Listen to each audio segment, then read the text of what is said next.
பேர் மணிகண்டன். நான் நம்பியூர்லேருந்து வரேன். சாமி, நம்மளுக்கு ஒரு கேள்விங்க. சாமி, இந்த பாதையிலைங்க உயிரணுக்கள் இல்லாதவங்களும் உச்சத்தை அடைய முடியுங்களா கடவுளை? உயிரணுக்கள் விந்து இல்லாதவங்களும் கடவுளை அடைய முடியுங்களா நம்ம பாதையில்? அது எப்படி உங்களுக்கு விந்தணுவில் வந்து உயிரணுக்கள் இருக்குதா இல்லையான்னு எப்படி தெரியும்? இப்போ டாக்டர் மூலியமா செக் பண்ணுறாங்க, ஆஞ்சியோஸ்பெர்மியா அப்படின்ட்டாங்க. உயிரணுக்களே சுத்தமாக இல்லைங்க, பேபி இல்லை அப்படின்னு ஒரு நிலைமையில் இருக்கிறவங்க, குழந்தை இல்லாத இருக்கிறவங்களாம் இருக்கிறாங்களே. இப்போ அவங்க இந்த பாதையில் வந்தாங்கன்னா அவங்க வந்து உச்சத்தை அடைய முடியுங்களா? பரம்பூரில் பார்க்க முடியும்? இப்போ வந்து டாக்டர் நம்புறீங்களா உங்களை நம்புறீங்களா? சாமி, நாம கடவுளை தான் நம்புறேங்க. கடவுள் தான் நம்புறீங்க? ஆமாங்க. அப்போ கடவுள் சொன்னது பூரா உண்மையா இருக்குதே. சரிங்க. கடவுளுங்கிறது எது விஞ்ஞானம் தானே? ஆமாங்க. டாக்டருங்கிறது வந்து விஞ்ஞானம் தானே? ஆமாங்க. அப்ப விஞ்ஞானத்துல வந்து முன்ன பின்ன இருக்குது இல்ல, பொய்யும் இருக்குது உண்மையும் இருக்குதா விஞ்ஞானத்துல? இருக்கு. ஆனா விஞ்ஞானத்துல வந்து உண்மைதான் இருக்குங்க. உண்மை மட்டும்தான் இருக்கு. ஆமாங்க. சரியா? அப்புறம் எப்படி என்கிட்ட பதில் கேட்டா இதுக்கு நான் என்னன்னு சொல்லிட்டு, நான் விஞ்ஞானி. சரிங்க. என்கிட்ட வந்து இதை கேட்டா நான் விஞ்ஞானியா இருந்தா நான் சொல்லுவேன். சரிங்க. நான் விஞ்ஞானிகிட்ட வந்து கேட்டா எல்லாம் உண்மைன்னு தான் சொல்லுவேன். சரிங்க. அதான் சட்டியில் இருந்தால் தான் அகப்பைக்கு வரும் அப்படிங்கிறாங்க சாமி. ஆமாம்.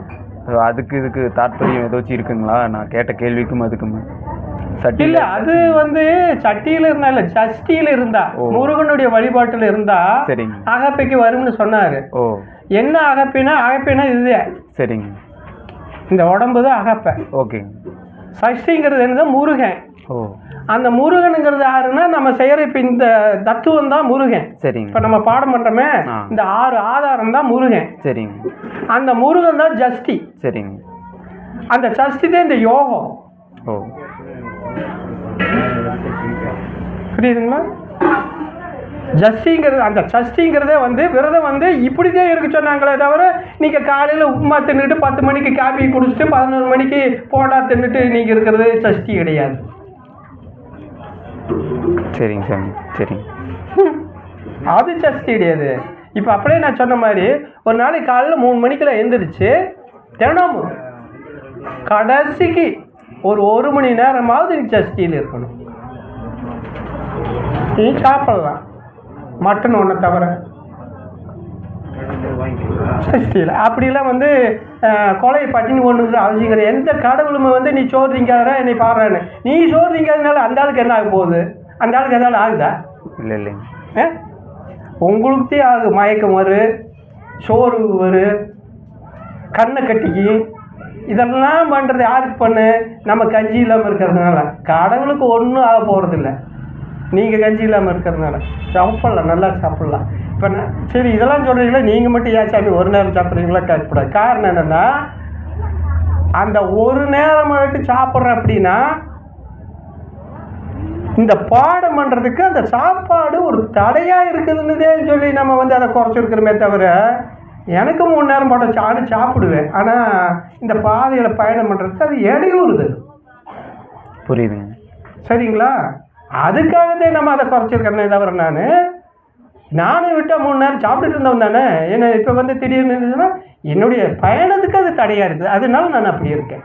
அது மாதிரி தான் சாப்பாட்டை வந்து சாப்பிடாத, சாப்பாடு தான் கடவுள். நாங்கள் அப்படி இப்போ நம்ம ஆசிரமத்தினுடைய சித்தாந்தம் என்ன? ஒவ்வொரு ஆசிரமத்துக்கும் ஒரு சித்தாந்தம் உண்டு. நம்ம ஆசிரமத்தில் என்ன சித்தாந்தம்? உணவே ஜீவசக்தி, உணவே பிரம்மஞானம்.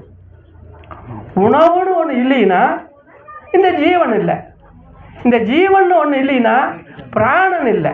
இந்த பிராணன்னு ஒன்று இல்லைன்னா இறைவன்கிட்ட வந்து உட்கார முடியாது, நம்ம பயணம் பண்ண முடியாது, அவனை பார்க்கவும் முடியாது.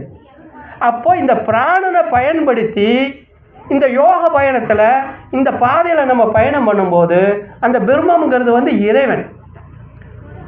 அப்போ அந்த பிரம்மம் வந்து ஒரு ஒரு புள்ளியாக நம்மக்கிட்ட இருக்குது. அப்போ இது சின்ன பிரம்மம்னா பெரிய அண்ட பிரம்மமாக இருக்கிறது இறைவன். அப்போ இந்த சின்ன புள்ளியை கொண்டு இந்த பெரும் புள்ளியோட கொண்டு சேர்க்கணும். அதுக்கு எது வேணும்?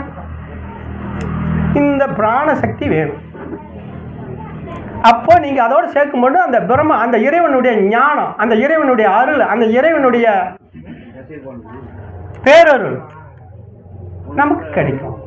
அதுதான் நம்ம ஆசிரமத்தினுடைய சித்தாந்தம். உணவே ஜீவசக்தி, உணர்வே பிரம்ம ஞானம்.